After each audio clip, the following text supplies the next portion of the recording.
எல்லோருக்கும் வணக்கம்.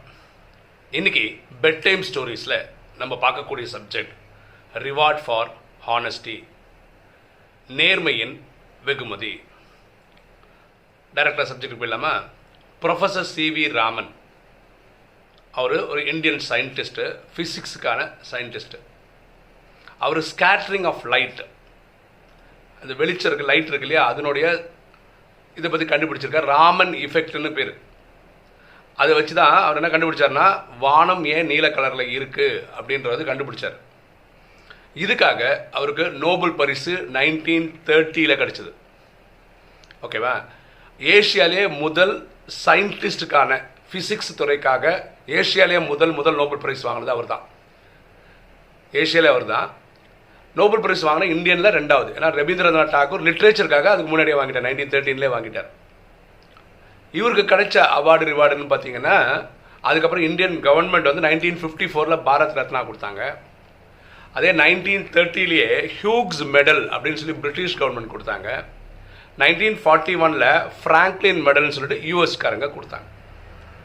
ஸோ அப்படிப்பட்ட சயின்டிஸ்ட் அவரோட கடைசி நாட்கள் என்ன பண்ணார்னா, பெங்களூரில் ஒரு ரிசர்ச் சென்டர் ஓப்பன் பண்ணணும் அப்படின்னு நினச்சி நிறைய சயின்டிஸ்ட்டுக்கு கால் ஃபார் கொடுத்தார். அப்போ நிறைய சின்ன இளைஞர்கள், அதாவது சயின்டிஸ்ட் ஆகணும்னு ஆர்வம் இருக்கிறவங்க நிறைய பேர் அப்ளை பண்ணாங்க. ஒன்று, அந்த மாதிரி வேலை கிடைச்சி சயின்டிஸ்ட் ஆனால் சந்தோஷம், அது ஒரு கான்செப்ட்டு. ரெண்டாவது, நோபல் ப்ரைஸ் வாங்கினவரை நேருக்கு நேர் பார்த்துட்டு அவர் சந்தோஷன்ற அந்த ஆர்வத்துலையும் நிறைய பேர் கலந்துக்கிட்டாங்க. நிறைய பேர் கலந்ததில் 5 பேர் ஷார்ட் லிஸ்ட் பண்ணாங்க. இந்த 5 பேருக்குமே ப்ரொஃபஸர் சிவி ராமன் தான் இன்டர்வியூவே பண்ணது. அதில் 3 பேருக்கு வேலை கிடச்சிச்சு, 2 பேருக்கு வேலை கிடைக்கல. எல்லாருக்கும் அவங்களுக்கெல்லாம் கால் ஃபார் லெட்டர்லாம் கொடுத்துட்டாங்க, அப்பாயின்மெண்ட் லெட்டர்லாம் கொடுத்துட்டாங்க. அடுத்த நாள் யாரோ ஒரு இளைஞன் வந்து ப்ரொஃபஸர் சிவி ராமனை பார்க்கறதுக்காக காத்துட்ருக்காரு அப்படின்னு ஒரு மெசேஜ் ப்ரொஃபஸருக்கு கொடுக்குறாங்க. அவர் வந்து பார்க்குறாரு. வந்து பார்க்கும்போது நேற்று இன்டர்வியூ அட்டன் பண்ணாங்களா 5 பேர், அதில் ஒருத்தர், வேலை கிடைக்காத ஒருத்தர் அங்கே வெயிட் பண்ணிருக்காரு. சார் பேச்சு கொடுக்குறேன், என்ன தம்பி நீங்கள் என்ன இங்கே வெயிட் பண்ணுறீங்க அப்படின்னு. இல்லை, நேற்று நான் இன்டர்வியூக்கு வந்திருந்தேன், கலந்துருந்தேன். வந்து கலந்து போகிறதுக்கெல்லாம் காசு கொடுப்பாங்க தெரியுமா, வந்து போகிறதுக்கு யாத்திரை செலவெல்லாம் கொடுப்பாங்க இல்லையா, அந்த மாதிரி இவருக்கு கொடுத்துருக்காங்க. அது கொடுத்ததில் வந்து 7 ரூபா ஜாஸ்தியாக கொடுத்துருக்காங்க. அந்த 7 ரூபா ஜாஸ்தியாக கொடுத்துருக்காங்க இல்லையா, அந்த காசு நமக்கு சொந்தம் இல்லைன்றதுனால திருப்பி கொடுக்கறதுக்காக வந்திருக்காரு. அது கூட அந்த ஆஃபீஸ் ஹவர்ஸ் முடிஞ்சதுனால அந்த அக்கௌண்ட் டிபார்ட்மெண்ட்காரங்களாம் கிளம்பிட்டாங்க. அப்போ அங்கே இருக்கவங்க என்ன சொன்னாங்கன்னா, 7 ரூபா தானே, அது நீங்களே வச்சுக்கோங்க அப்படின்னு சொல்லியிருக்காங்க. என்ன இருந்தாலும் இந்த 7 ரூபா எனக்கு சேர்ந்தது இல்லை, அதனால் திருப்பி கொடுக்கணுன்றதுக்காக வெயிட் பண்ணியிருக்கேன், அதனால் பார்த்து கொடுத்துட்டு போயிடலாம் அப்படின்னு. இப்போ ப்ரொஃபஸர் சி ராமன் என்ன சொன்னார், நீ இந்த காசு எனக்கு கொடுக்கணுமா? நான் கொடுக்கணும் அப்படி தான் நினைக்கிறேன். சரி கொடுப்பான். அவர் நாளை காலம்புற ஒரு 10:30 மணிக்கு திரும்பி வா அப்படின்றார். இவருக்கு என்னென்னா, ஒரு வாட்டியும் அந்த ஒரு இவ்வளோ பெரிய சயின்டிஸ்ட்டை பார்க்குறது ஒரு வாய்ப்பு கிடைக்கிறது ரொம்ப சந்தோஷம். அடுத்த நாள் 10:30 மணிக்கு வர்றார். அப்போ சிவி ராமன் சொல்கிறாரு, நீ 5 பேரில் உங்களுக்கு கிடைக்காம போனதுக்கான ஃபிசிக்ஸில் நீ பாஸ் ஆகலை, அவங்க அளவுக்கு மார்க் எடுக்கல, அதுதான். ஆனால் நீ ஹானஸ்டி, நேர்மைன்றதில் பாஸ் ஆகிருக்க. அதனால் நான் இனி ஒரு போஸ்டிங் க்ரியேட் பண்ணுறேன், அதன்படி உன்னை வேலைக்கு எடுத்துக்கிறேன் அப்படின்றார்.